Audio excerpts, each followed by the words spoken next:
Satchacor Life is 7 a.m. and we now make way for the morning watch with Reverend Dr. Dylan Toussaint.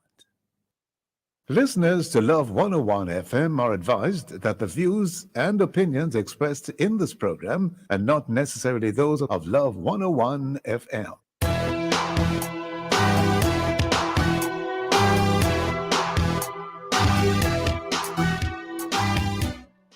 Hello and welcome to the Morning Watch on Love 101 FM.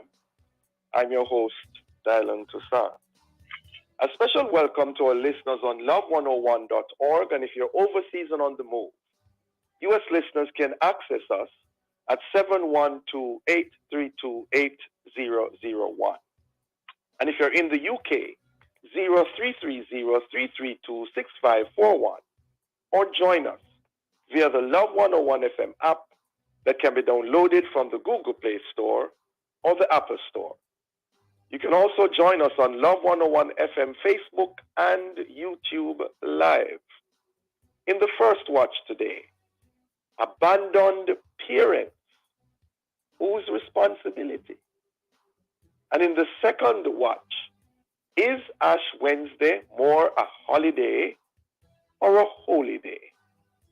For our social media question, we ask, what does Ash Wednesday mean to you most? Please share your responses on our Love 101 FM Facebook page and YouTube channel, and also on WhatsApp 876-997-3125 using the hashtag The Morning Watch. We'll share your responses later on in the program, but before all of that, here's I quote. All right, good morning, good morning. Today's I quote. It is an island quote, a Jamaican island quote, and it says, "No buy pussy in a bag." Explanation: examine carefully whatever you purchase or accept from someone else, or in matters of the head and heart, do not be quick to accept a person as the genuine article without a thorough investigation. So again, no buy pussy in a bag.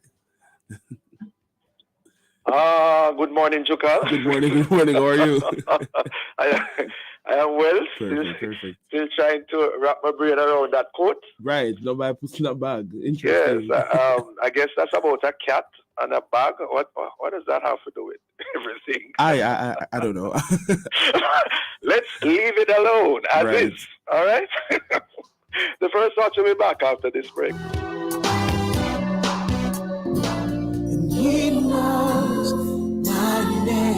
Here is your opportunity to connect with someone who will listen, pray, and give guidance. It's the Ministry of Counseling and Prayer of the Edgewater Baptist Church. Please call 876-220-6474 or 876-332-7956. Weekdays between 8 a.m. and 9 p.m. Saturdays and Sundays between 8 a.m. and 8 p.m. Please talk to someone if you're finding it particularly challenging to cope during this period of crisis. Someone is waiting for your call. Please reach out today, 876-220-6474 or 876-332-7956. It's the Telephone Counseling and Prayer Ministry of the Edgewater Baptist Church. A reminder that somebody cares. Endorsed by Love 101. When I come to the end of myself,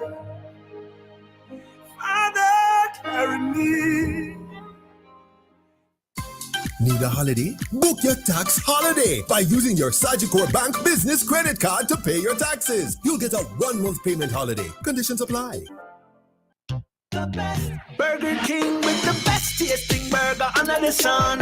You deserve the best. You are number one. Best. Flame grilling, juicy whopper, cause you deserve it. Yeah, next level, awesome. That's how we serve. Mama, menu done your way. To taste rules every day. Flame grilled goodness, you deserve it. Great taste, well done. More flavor, fresh Burger King, best tasting burger under the sun. Did you know that many of my schoolmates have an unhealthy diet, especially at school? And now 23% of them are overweight and or obese. And so one less sugary drink at my school may mean one friend less, or 2 or 3, at risk of cavities or diabetes. And if we're served less foods high in saturated fats, sugar, and sodium, it may reduce our risk of obesity, heart disease, and high blood pressure. The solution is simple, right? Together, let's get unhealthy foods and beverages out of our schools. A message from the Heart Foundation of Jamaica and partners.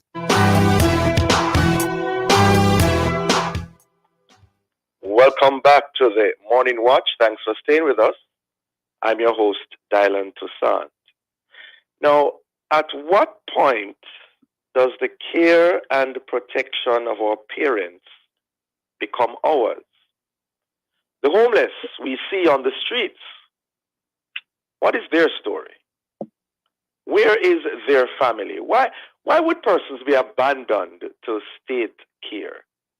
And where are their children or other family members in that regard?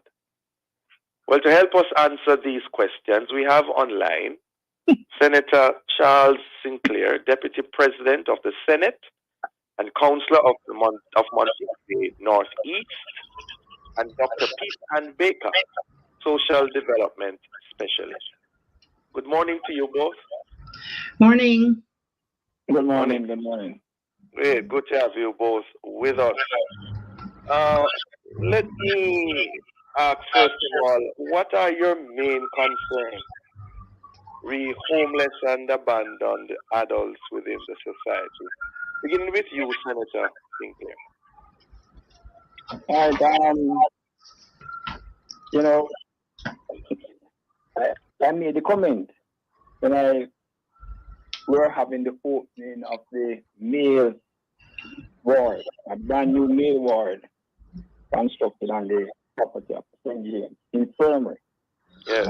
Male ward which will provide for accommodation for at least 40 persons who find themselves in male persons who find themselves in certain circumstances. Yes.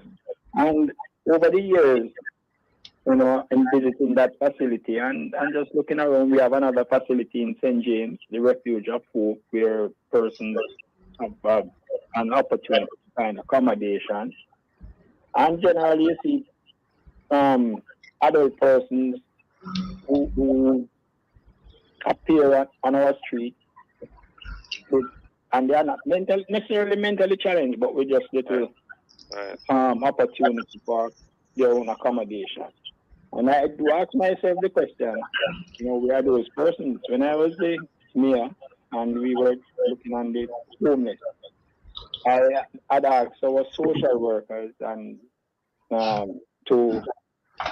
in doing their assessment of the individuals to see if we could determine where the relatives were so that we could undertake intervention and we could seek to work with those relatives to find,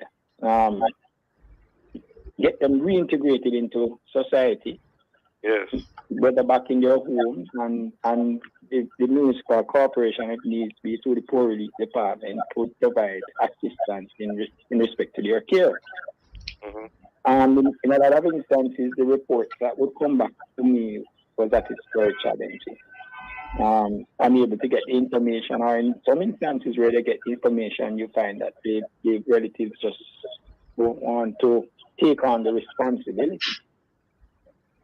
What I found quite strange sometimes is that, and I was in discussion with the poor relief officer recently at the St. James Municipal Corporation, that some person upon death, a relative would appear and even take over the funeral, and what they are spending in respect to having the funeral is way above what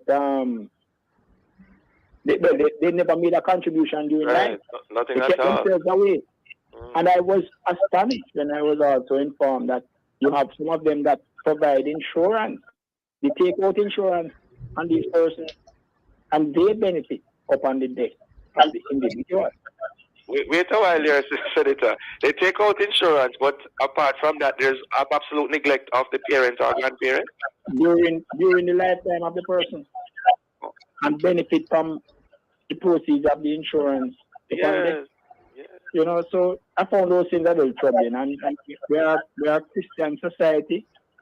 At least so we say, many of us say that, and you look to not even the legislation, but you just look to the Bible, you look to how we should provide for, and just humanity in general. I mean, it says that we should provide care for each other where we possibly can. Definitely a concern. What's your take on that, Dr. Baker? Morning. I want to say two things first, because I know we have a tendency in Jamaica to misunderstand when people take positions that are in opposition to the popular view. So one is that I sympathize very much with the ministries of health and local government, which are the two ministries which are most often confronted by the challenge of older persons who don't have residences and support out in the wider community. So that's the first thing. And the second thing is that I'm also not saying that family members should, where they are able, should not be involved in the care of their older members. Right, you're not saying that. And right, I'm not saying they shouldn't be. Should not be, yeah. So, but here comes my but.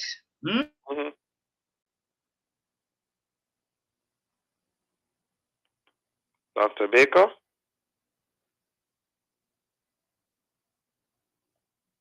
Hello? Anybody there? I'm here. Okay, all right. Well, you seem to have lost Dr. Baker, I don't know. In the interim, before we go to break, Senator Sinclair, you are also a lawyer, attorney at law. Yes, in a nutshell, can you tell us what the law of the land is in regards to adult children caring for their parents and guardians? All right. So when I spoke, I didn't speak from just our calling. I think it came out that I was making a call to say that there should be a law. There is in fact a law that speaks to it, which is the Maintenance Act. But many persons think more about the Maintenance Act when you're thinking about children, parents to maintain the children, and the spouse claims for maintenance and so forth. But there is provision in the Maintenance Act, Section 10 of the Maintenance Act that is applicable to Jamaica, which says, and I'll just read it quickly, every person who is not a minor has an obligation to the extent that the person is capable of doing so to maintain the person's parents and grandparents who are in need of such maintenance by reason of age, physical or mental infirmity or disability. There are caveats to it and conditions where the applications can be made, and there are quite a bit contained in Section 14, or the court will look at it in respect to assessing and determining whether that an order for maintenance in those circumstances should be made. Yeah, just in a spot check here. Is Dr. Baker back on? Oh, it's still not on. All right. So this Maintenance Act, how long has it been? It existed in the maintenance, the original Maintenance Act, which we had, which was of some vintage, where that was provided for under Section 4, but with the amendments that were made, this is the new Maintenance Act, which is about 2005, 2006. Yeah. And it says, you said those ones are not minors? Yes, so it would be obviously the adult children. And minor would not be able to provide maintenance for a parent. They're generally not able to work, not working, and would not have the means to. Are there, well, before I go to the penalties, what if somebody said that their parent or guardian or grandparent were not really good to them, were not good stewards, didn't treat them well, and they don't see themselves as obliged? Okay. Well, as I said, that the Section 14 All right, tell you what, Senator, we're up on a break. Hold that thought. We'll be right back.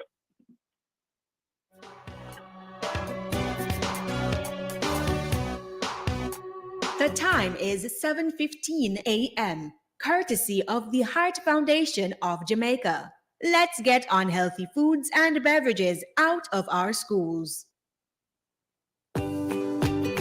From generation to generation, Jamaicans have depended on J&B Bank to make the pride and joy of providing a safe place for their families possible. Now, with no processing fees and no down payment mortgage options, you can open the door to your own sweet home, a legacy to hand to your next generation. Visit jnbank.com to get pre-approved today. J&B Bank will help you find a way. Remember when me vex with you and your friend me out? The juicy patty and the cocoa bread is nice, you know. But I know that's what you woulda rather, like juicy patty and cocoa bread. So we got together. We got together like juicy patty and cocoa bread. Got together like juicy patty and cocoa bread. We got together like juicy patty and cocoa bread. Got together like juicy patty and cocoa bread. It's the most popular couple in Jamaica. So have a juicy patty and a cocoa bread for lunch. Juicy patty, serious Jamaican food. Wayne, you know Flo Yardan Road now faster than ever? Yeah, my virgin just get it. Him love it, though. Especially the 200 megabit speed and getting a Samsung tablet or phone for $999 plus GCT. You know you got the phone? So, you coming home now? Right after I pass the board. There's never been a better time to get the invaluable value of Flo Yardan Road. Sign up and get fiber fast internet at home, unlimited social, YouTube, talk and text for just $4,999 plus GCT. And save big on a Samsung phone or tablet. Conditions apply.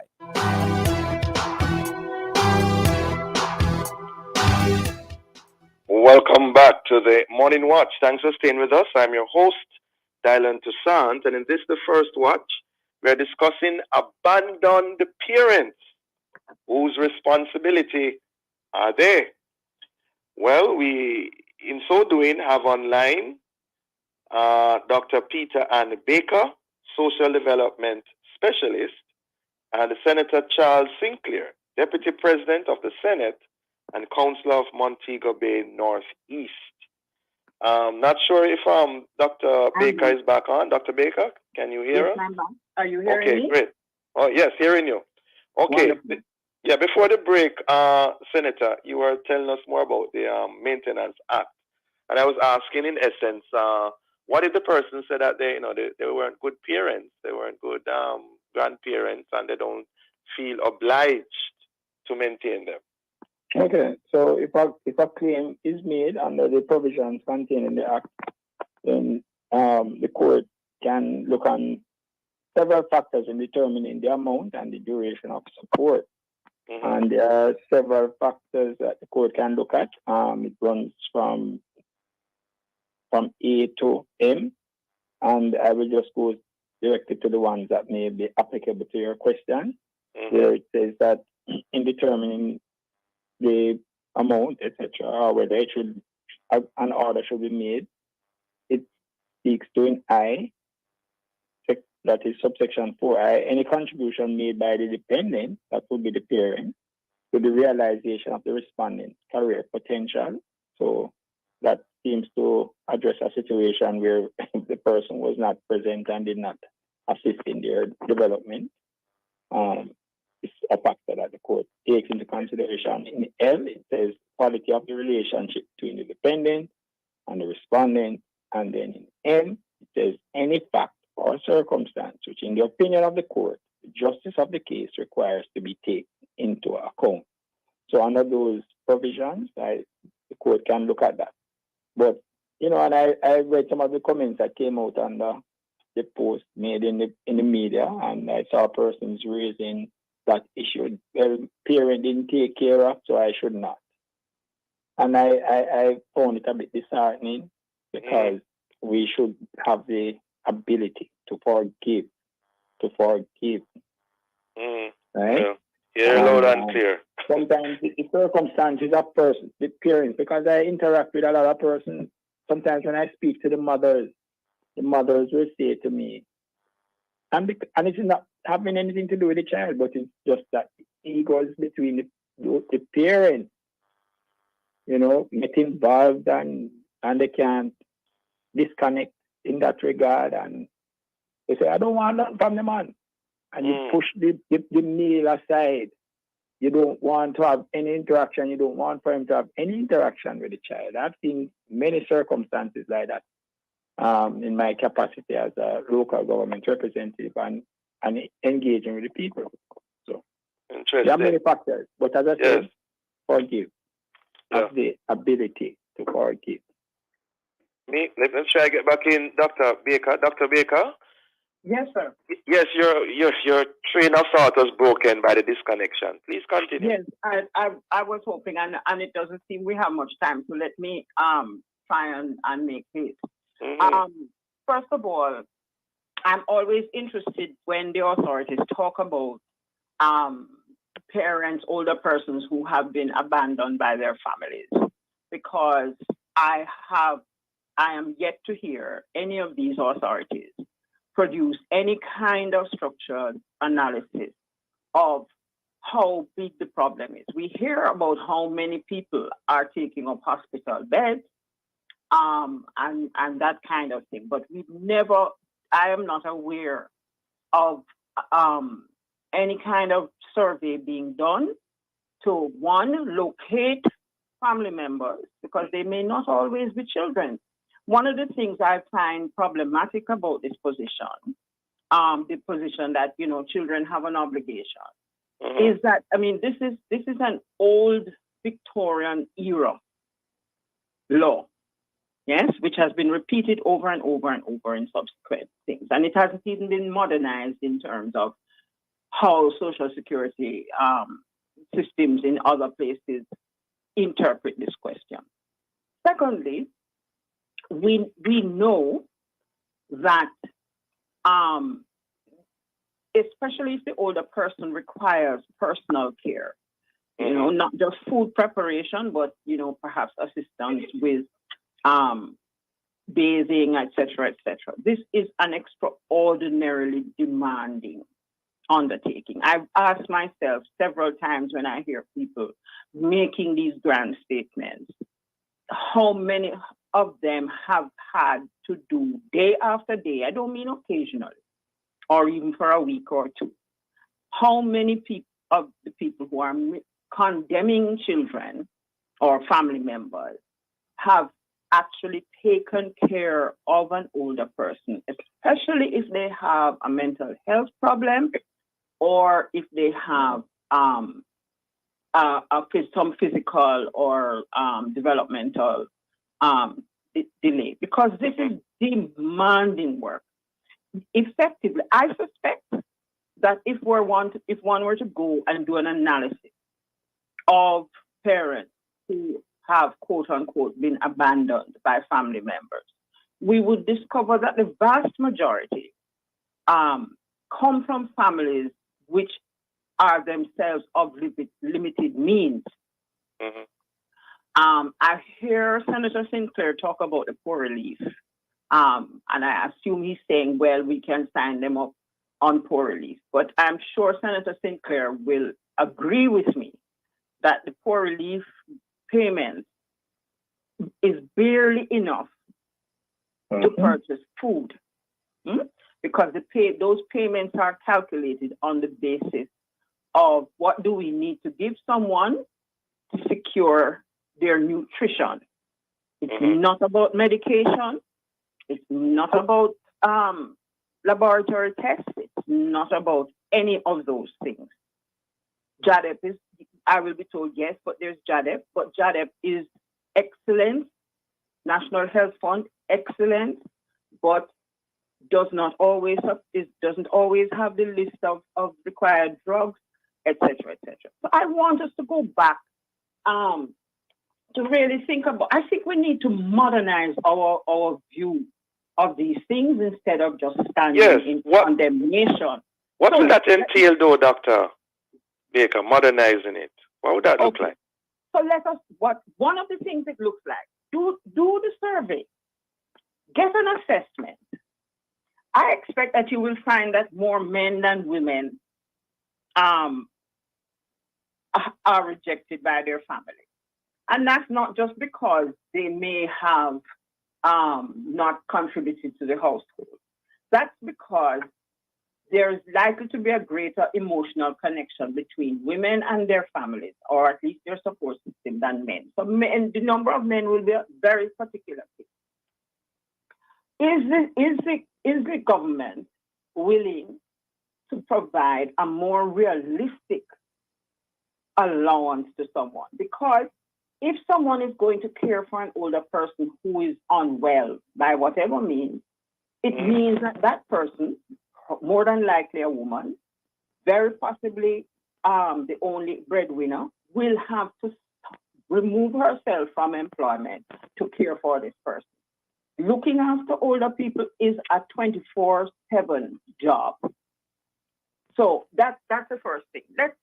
Why can't we? Because the cost of them being in institutions, I suspect that if the government were willing to give families 2 serves, we don't have a food stamps and so on system. And I don't want to hear the families are going to use the money on themselves and so on. That is a possibility, but there are ways in which we can attend to that. So give them hold on, I have a couple of other points to make, please. The second thing is that we need to remember that the home is the place where abuse most frequently occurs. That applies not only to children, but to older persons. The people who abuse older persons are more likely to be known to them and to be responsible for their care than by outsiders. And I just want to add that the government of Jamaica, not the current executive and administration, the government of Jamaica has been putting out a national policy for senior citizens. And that policy talks all about human rights and the dignity of older people and so on. And I'm saying, where is the approach to addressing this problem from that kind of perspective? Jamaica says it has signed on to all of these protocols. I hope it is supporting the creation of a convention on the rights of older persons. Where is the reflection? We are referring to attitudes and so on, which are centuries old. Yeah, Doc, give Senator please a chance to respond to those issues you have raised, because we only have 3 minutes. All right? Senator? In respect to some of the comments, and I want to go straight to some of the things that and I agree what comes across in poor relief, and that's basically where we start from, the poor relief contributions are not sufficient. So why can't the family, or why won't the family participate in that process? And we keep speaking about money. It does not have to be, as I said in my comments made on that day, it doesn't have to be about money. It can be about just being there, sharing, assisting in the whole process of general care for persons who are just left in the infirmary. They don't see any particular person on a day-to-day basis other than you mean the visitation as well? The visitation you're talking about? That's what I'm speaking about. Support to them. All right? Now, the administration has gone further in respect to the indigent housing program that we're over. I think right now they have gone over 70 houses constructed from the Ministry of Local Government under the indigent housing that provides accommodation for persons who may have been in challenging circumstances. There have been several improvements to infirmaries right across Jamaica, in Manchester, in Hanover, in Portland, in St. James, and in St. Elizabeth. Yeah, but run out of time. The social pension program. Yes, Senator, run out of time. Dr. Baker, you have the final word. Less than a minute. Because Senator Sinclair is focused on infirmaries. First of all, I'm begging him, please change the name of these That residences. is something that is one of the problems is that we're telling older people that they don't have anybody. Secondly, the Ministry of Local Government itself has locked out family and friends since 2020. Access to regular visitation will only reinstituted in April of this year. So I'm not protection, sure COVID protection. Tell you what, ladies and gentlemen, we're totally out of time. COVID protection. We have to protect the elderly and the vulnerable. We're totally out of time. Interesting discussion. We want to thank you both for joining us. Sorry that we don't have more time to look into that for this half. But, I'm seeing a message there that sometimes the relatives take away the resources that older persons have, including houses. So there's nothing left to provide for them. Interesting. Thank you both. The Morning Watch will return in just a moment. Thank you. JN Bank Small Business Loans. Tell us your business and let's turn your ambitions into reality. The time by JN Bank Small Business Loans is 7:31. It's here again, the Kids in Town Gospel Show and Food Fest, Kids in Town Primary School, St. Catherine West Central. This Ash Wednesday, February 22nd, 2023. Come out in your numbers and be blessed. Come hear the sweet sounds of John Mark Wigan, Kukudu, Rhoda Isabella, and many more. That's Kids in Town Gospel Show and Food Fest. This Ash Wednesday, February 22nd, Kids in Town Primary School. Gates open at 4 p.m. It's a family event. Come and be blessed. For all your Honda Ridgeline parts in Kingston, call 326-7371 or 821-5232 now. We sell genuine shocks, power steering pumps, engine mount, fender liner, strut mount, front end parts, engine parts, electrical switches and sensors, and many, many more. Remember, we are your Honda Ridgeline parts dealer located in Kingston. Contact us now at 326-7371 or 821-5232 for more details. They're full of life. You're full of love. They're carefree. You care more. That's why we created Child Protector, a critical illness insurance plan from Sagicor Life. It provides coverage for your child in the event of 15 critical illnesses, hospitalization benefits, life insurance, and investment benefits. So make sure your child can live life to the fullest. Apply for Sagicor Child Protector today.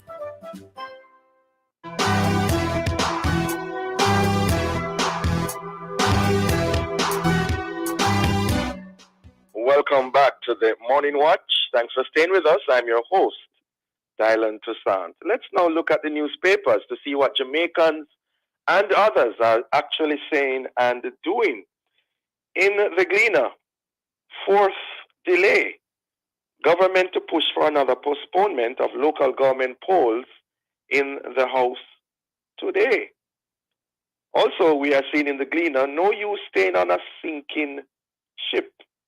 Frustration mounts for flagman farmers, or flaggerman farmers. In the Observer, disrespect. Cafe joins criticism of government for failure to call long overdue local government elections. Also, court red herring. Woman disgruntled with guilty verdict. Fires legal team. Sentencing is therefore set back. And in the Loop News, social media users blast predatory women moving in on male students. What? And then Sagicor employees accused in $65 million fraud to appear in court. Some serious headlines there in our newspapers. Well, coming up next, we'll read some of the feedback from our social media question. What does Ash Wednesday mean to you most? And along with that question, maybe some people would like to send some comments on the first watch, which was discussed a while ago, the topic for the first watch. We're asking you to leave a comment on our Facebook page and YouTube channel, Love 101 FM Jamaica, or WhatsApp 876-997-3125. We'll be right back.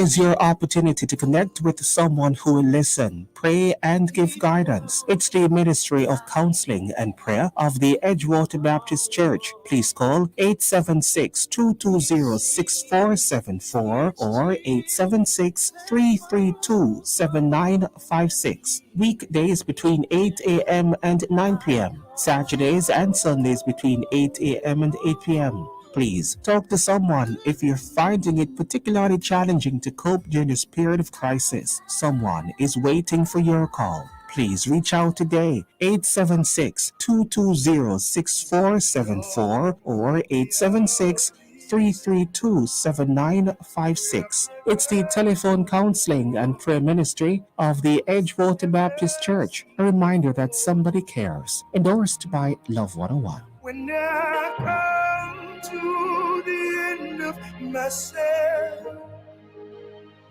Father, carry me. This is a special announcement from Love 101 and Love Television. Our general offices will be closed to the public on Ash Wednesday, February 22, 2023, and will reopen on Thursday, February 23 at 8:30 a.m. Programs and commercials for Wednesday, February 22 and Thursday, February 23 should be submitted by 1 p.m. on Tuesday, February 21, and obituaries and notices by 1:30 p.m. on the same day to ensure scheduling for broadcast. Love 101 and Love TV wish for you and yours a peaceful, safe, prayerful, and productive Ash Wednesday. I'm having fun. This Tuesday, February 21, Inside Alive between 1 p.m. and 2 p.m., Sarah and the Chirpy One will be live on location at the St. John Primary, St. John's Road, Spanish Town, St. Catherine, for the National Baking Company new product launch. You can't afford to miss the exclusive on their newest product and giveaways. That's the launch of the National Baking Company newest product, Inside Alive, Tuesday, February 21 at 1 p.m. at the St. John Primary School, Spanish Town, St. Catherine. It will be live right here on the family station, Love 101. It seems like everything.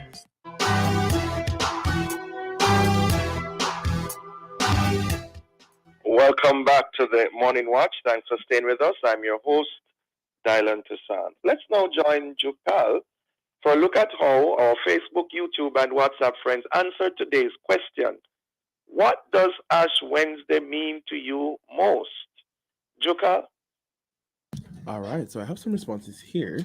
So this person here, there's no name unfortunately, but they say Ash Wednesday reminds me of the beginning of Jesus' 40-day journey to the cross and ultimately his resurrection from the dead. It was a time of severe suffering for Jesus, payment for the penalty of mankind's sin, and it means a lot to me. This person is responding to the first watch. And they said, to that lawyer living under a rock, you should ensure the parents are taking care of their kids before you try to force people to do things. Most of them are the ones who value the world and life and others than the welfare of their kids. Go and try to enforce taking care of kids. All right, let's jump into something else. Ash Wednesday represents God's ultimate sacrifice, more serious reflection on self-improvement, and the salvation plan. Somebody else just said nothing, just not going to school on that day. Argument done. Argument done. That's where they left it, right? It's a no school and that's it. Right. Interesting responses there. I want to thank those who took the time out to do so. All right, we now segue into the second watch. What really is Ash Wednesday? Do we look forward to it more as a holiday away from work or school, or as a holy day meant to be spent in repentance and worship? Well, to help us answer these questions, we have joining us Reverend Dr. Stephen Jennings, pastor of the Mona Baptist Circuit of Churches, and author of the book entitled Reading the Signs of the Times, a prophetic response to Jamaica at 60, as well as Miss Faye Ellington, communication consultant, media trainer, and of course, a cultural icon. Good morning to you both. Good morning. Morning, Dr. Jennings. Morning, Sister Faye. Long time. I don't know how come I'm in this discussion with you, but let's see. All right, let's dig into it. Beginning with you, Reverend Jennings. For the record, what really is Ash Wednesday all about, and how should it be observed? Ash Wednesday is celebrated the world over as the beginning of the Lenten season. Those 40 days mentioned by your listener, where we reflect on the temptations, sufferings, earthly ministry, life, death, resurrection, and ascension of Jesus, but particularly the period leading up to the cross and to the crucifixion. Reverend Jennings, could you just speak up a little bit more? Not hearing you as clearly as I'd like. Hearing him? Not hearing him? Not as clearly as I would like. Not as clearly, all right. Could you repeat, please, from the start? Right, so Ash Wednesday is celebrated, the world over is celebrated, in the Christian world, celebrated as 40 days between Jesus' own temptations leading up to the period when he goes into Jerusalem on his triumphal entry into Holy Week, where we celebrate his crucifixion, death, and resurrection in Easter. So those 40 days leading it from Ash Wednesday straight to Palm Sunday are regarded as Lent, and Ash Wednesday begins that in the Christian calendar. Yeah, and is it really 40 days in that regard? No, it's a symbolic thing. What we're doing, what is happening is that the Christian church, when it had the opportunity to shape the calendar back in the day, what they did was the particular seasons of Jesus' life, they expressed symbolically. So the 40 days, for instance, is a deliberate reflection of the days he spent in the wilderness, but also the times when the children of Israel lived in the wilderness for 40 days, 40 years rather. And so it's symbolic. It's not meant to capture the whole life of Jesus. You'd have to do 3 years for that to really compress everything in one. So the 40 days are highly symbolic. Hence, they also take on that kind of meaning that you're packing a lot of things in, and therefore there needs to be a deliberate walking and meditation on the life of Jesus. Miss Ellington, what is your understanding of why and how Ash Wednesday became a holiday in Jamaica? Can you enlighten us on that? Exactly what Reverend Dr. Jennings has said. But perhaps what I'd like to add to the discussion is many Jamaicans no longer view Ash Wednesday in that way.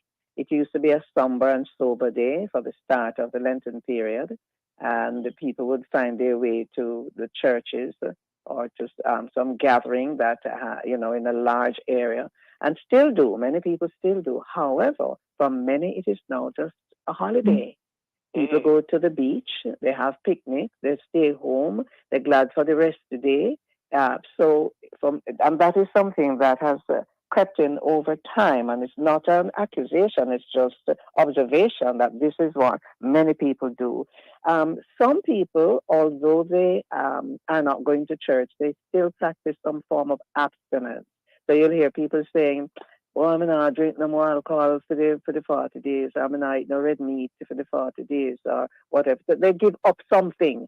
So it doesn't have to be something they eat either, or some kind of behavior. So we have kind of a, I don't know if Reverend Dr. Jennings is experiencing what I'm sharing here. So there are people who will, on their own, do some level of prayer and fasting, but at the same time, it is being used as a holiday for many. Yeah. So going back to the original question, though, Ms. Ellington, because some countries do not observe it as well, remember, we consider ourselves a Christian country. That's very debatable, by the way. The way we conduct ourselves, very debatable. But so if you're part of the traditional church system, then Ash Wednesday is very important for starting the period of Lent. And, so that is what it has been for those persons who practice. Now, for those who do not practice, then they do other things. do not practice the period of Ash Wednesday or observe it. Lent. Then they do other things. Tell you what, we're going to talk more about that on the other side of the break. We'll be right back.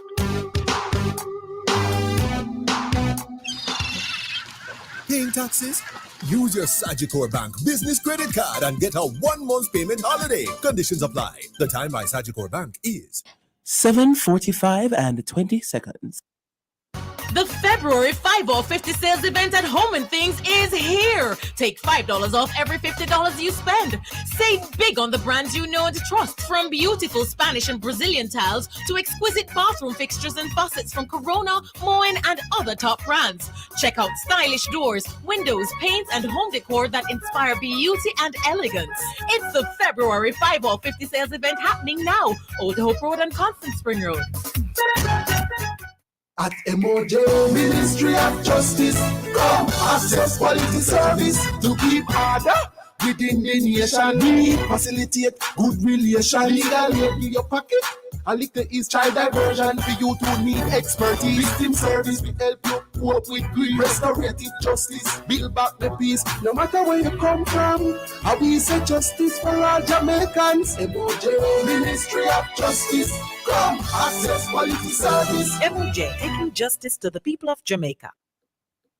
You work hard to make Jamaica a first-class destination. Isn't it time you receive the 5-star benefit? Retire smarter with the Tourism Workers Pension Scheme, a portable plan that also provides your family with financial security in case of your untimely death. It's easy, affordable, and accessible online. Retire and relax with the Tourism Workers Pension Scheme. Visit twps.myguardiangroup.com or call 876-927-4105. Guardian Life. Live secure. Live easy.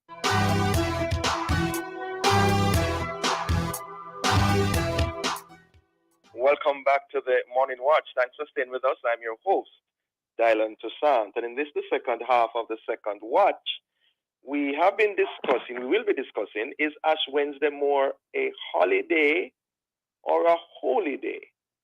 And we're having so far an interesting discussion with Ms. Faye Ellington, communication consultant, media trainer, cultural icon, and the Reverend Dr. Stephen Jennings, pastor of the Mona Baptist Circuit of Churches. Reverend Jennings, from a church perspective, historically and currently, can you tell us more about the observation of this holy day or holiday? Right. So Lent has always been linked to Jesus' temptations in the wilderness, recorded for us in the Gospels, in Mark 1, in Luke 4, in Matthew 4. And in those accounts, it talks about Jesus fasting and praying. So one of the things that happens with Lent is that people fast and pray. And again, coming out of medieval times into the present, there is also the idea of people using ashes. Because back in the day, again, people in fasting and prayer put themselves in what they call sackcloth and ashes. They wore some old clothes and they put on ashes to show that they were sorry for their sins. And so some people, even today, would have ashes put on their forehead in the sign of the cross as part of the celebration of Ash Wednesday, to say, I'm repenting of my sins and I'm coming in humility before God. So prayer, fasting, the ashes are usually the symbols of Ash Wednesday, hence the name Ash Wednesday. So if those are not done, would you regard individuals as properly, meaningfully observing the day? No, not at all. I mean, people, just to observe a day of reflection is good. It is just the full package would include those things. And not just by yourself either. People are expected to, as Sister Faye said, gather with others in groups, in prayer, in church, or wherever people gather for that kind of thing. So the idea was to have that. But if people do it by themselves and reflect, or just simply reflect, that's a good start. And we want to commend that, we would commend that. May I just say this? Yes, I heard a discussion a few days ago or somebody was saying that, children no longer go to Sunday school or Sabbath school. And so the morals and the values they learn from that place, they don't have. And this is where some of those, the understanding of an observance, such as Ash Wednesday, the day, and then ultimately the period of Lent, would they're the first introduced to it. So if you notice, youth remember, I tell you this, and you perhaps know this, tomorrow a whole pile of people, families will head to the beach. And they are going to be having a grand time. No, we are superstitious people as well. So there are people who feel if they do an activity like that, something bad might happen. Or if something bad happens, like on the way to the beach, an accident, or on the way back, or something, them say, see there, because they're going to do it on Ash Wednesday. I don't know if you've Reverend Jennings, you know that we are, we put the pointer on things like those. Yes. But before you go there, Miss Ellington, if someone goes to the beach, is that wrong? Is that bad? No. I'm not in any position to tell anybody that they're right or wrong. I'm not in a position to tell anybody how they practice, what they practice, whether they're right or wrong. I'm just saying that there are people who would look at it and say, no, something bad is going to happen. You understand? What has happened, is that things have changed. The transformation of Jamaican society is something that we have to look at. Whereas it would be somber and people would be reflecting and going to church. All those who never go to church before, right? They might have gone at Christmas time. They could very well end up in church. But just to go to, and if your church is a church that puts ashes on your forehead and come back. I've known people come back and show the ashes on their forehead and so on. But what happens for the rest of the 40 days? What happens in your life outside of those 40 days? I don't know if Reverend Jennings wanted to come in on that point. Yeah, I think Sister Faye is right. I think we're dealing with what the sociologists call the secularization and the pluralization of society. Simply put, that more religions are there apart from Christianity, not the only one in town. But two, more people don't believe in any religion at all. So for them, it's just a day. And that's a reality we have to face. The country is changing and will continue to change. And therefore, particular observances won't have the same force. Plus, people are not being taught that at home or school or anywhere. Even Christians don't necessarily know the significance of the day because these things are not taught. They are just simply observed in a basic way. And I think there's need for Christian education in that sense. Now, how people subscribe to that, that's their business, really. There's no force there. It's a voluntary act that people should want to enter in on their own. But the idea is, here's a time to reflect on the life of Jesus, but more than that, to associate oneself with the life of Jesus and seek to follow him. Not just at Ash Wednesday, but short Lent and short life. That's right. So basically, Miss Ellington, from your perspective, your observation, is Ash Wednesday more now a holiday or a holy day? I see it being observed in Jamaica more as a holiday. I see it being observed, but it doesn't mean that there aren't people who observe it as a holy day, whether they gather in their church or they gather at some conference center, because that has happened and has been happening for a long time. With the period of COVID, that big gathering was put on hold. Or if they sit in their home and for their regular devotion, extend that into a different period of reflection on what the 40 days will mean. I know as I listen to Reverend Jennings and I reflect on my own experiences, and particularly with the Jamaican folk singers, we alone in the wilderness. And it goes 40 days and 40 nights in the wilderness. And enough of us going through our own wilderness period.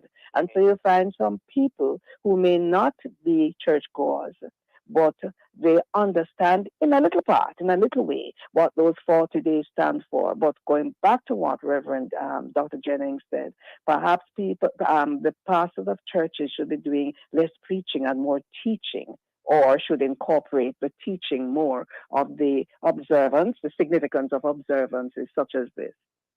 I throw the question to you as well, Reverend Dr. Jennings. Is Ash Wednesday more a holiday or a holy day in the Jamaican reality? I think it is becoming more a holiday for people for the reasons we said earlier.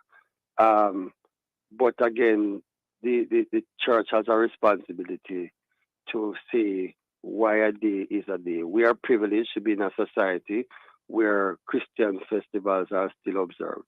With that privilege comes a responsibility to teach the society, not just within pulpits, but public service announcements in schools, wherever, what the days are. It's not that people bad mind and wicked necessarily. It's that people probably just don't know. And there are many persons, I feel, who would want to take a day for reflection on their lives and the direction of their lives, and who probably would be open to the gospel of Jesus directing them and the life of Jesus, being an example for them to show them how they could live their own lives. And I think we have that responsibility, and probably we have dropped the ball. So I think we probably need to be doing that in a public kind of way without imposing our faith on anybody. That's correct. Yeah.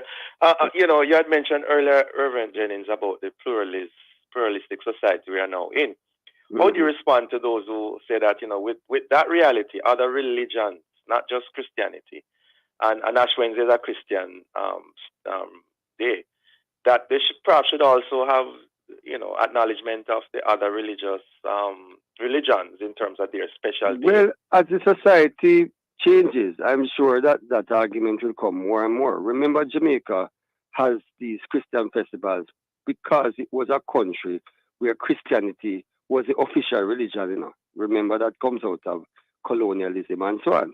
Now, as we have become independent and as we, like many places in the world, become more pluralistic, there will be more people who say, who celebrate our thing and so on. In which case, the country will have to decide, is this going to be a public holiday, or is this will be a holiday? Is this going to be a holiday for people to celebrate their own religion? The country will have to holiday decide. at all. Right, exactly. Yeah. But even so, Christians will still have obligation to reflect on the life of Jesus and to observe Ash Wednesday because it's a part of the church's calendar. We have known places, for instance, like the US, where Good Friday is not celebrated as a public holiday like None at all. But people are at work and they take a time in their lunchtime just to slip into a church and to observe that time with Jesus on the cross. And then they go back to work. So people can do that even when it's not a public holiday. So as the society changes, that debate will happen. And, it will be resolved the way it will be resolved then. But Christians would still want to say some things are important. Ash Wednesday important, Good Friday important, Easter important, Christmas important, and so on, And I think we have to understand that our faith doesn't depend on whether the public supports it or not, the government or the state legislates that. It depends on how we understand the gospel, which is why we need to understand the Christian calendar to begin with. And then we also need to understand how do we live our faith in the midst of a mixture of people. Yes, Dr. Jennings, isn't it? Before you respond, could you just also take note of the fact that there's a commercialization even of this period? And how should we deal with that as church and as people? It is what it is. And people will deal with it in the way that they wish to deal with it.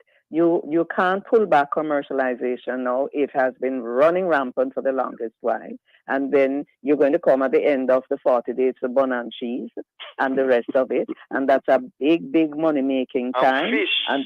And fish, of course. Well, I eat fish almost every day. That's, so, right. But it is commercial. And then you have even more so now the business of more and more like the North American, so Easter egg and all those things. Whereas, and then kite flying and all of that. Yeah. I don't know how much kite flying we're doing now, but because people used to make their own kites and have fun around about the Easter time. But you can't stop the commercialization of these things. As a matter of fact, there was a time when no shop would be opened on Ash Wednesday. I'm certain you'll find a wonderful corner shop and even other larger than corner shop open tomorrow. Because life has changed, and I call it the transformation of the Jamaican society. More people are working in a particular way, and so when on a Tuesday evening before Ashton, they might be very tired. You know, it just has changed. Well, it just has changed. we have to leave it there. Interesting, insightful discussion. Thank you both for joining us. Thank you for having me. Thank you. Yes, all the best for the Lenten season and beyond. And the very same to you. Bye-bye. Same to you. Great. All the best. Bye-bye. Thank you, listeners, for being with us. Join us again tomorrow as we continue to set the stage for discussion of topical and controversial issues. For information or get copies of this program, call our production department at 876-968-95967. This has been the Morning Watch. Thanks to our producer, Kathy Gale, and our guests. I'm Dylan Toussaint, reminding you to be purposeful, faithful, thankful, and of course watchful as we enter this Lenten season. I hand you back to Love in the Morning with Chukan. Crime and mash up the country. The police